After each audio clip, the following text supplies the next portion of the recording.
سلام ملګرو، وخت مو په خیر. دا د اختر شپې ورځې دي، نو په دې کې اختر هر څوک تیری او هر څوک د ځان لپاره هڅه کوي، کوشش کوي چې ډېر زیات ځان ته خوندور کړي.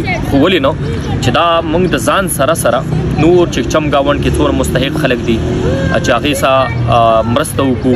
دغه اختر الګ اختر شي چې کله ستا په چمګاوند کې ستا هغه مستحق خلک چې هغوی په هر څه باندې پوره شي، هغوی په خوله باندې مخ باندې مسکا راشي، خندا راشي. نو زما په نظر باندې دا اختر ډېر زیات خوندور کېدی شي. تاسو به مطمئن یې، تاسو به بالکل ریلیکس یې چې زه خو د چا په کار راغلم.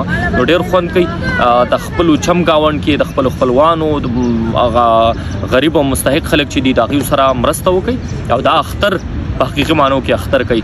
نو یو بل لمینه ورکړئ او خوشحاله ژوند ولرئ. کور مودان.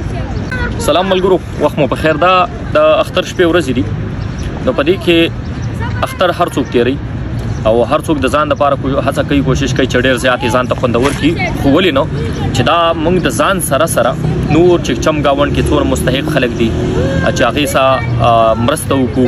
دغه اختر الګ اختر شي چې کله ستا په چمګاوند کې ستا هغه مستحق خلک چې هغوی په هر څه باندې پوره شي، هغوی په خوله باندې مخ باندې مسکا راشي، خندا راشي. نو زما په نظر باندې دا اختر ډېر زیات خوندور کېدی شي.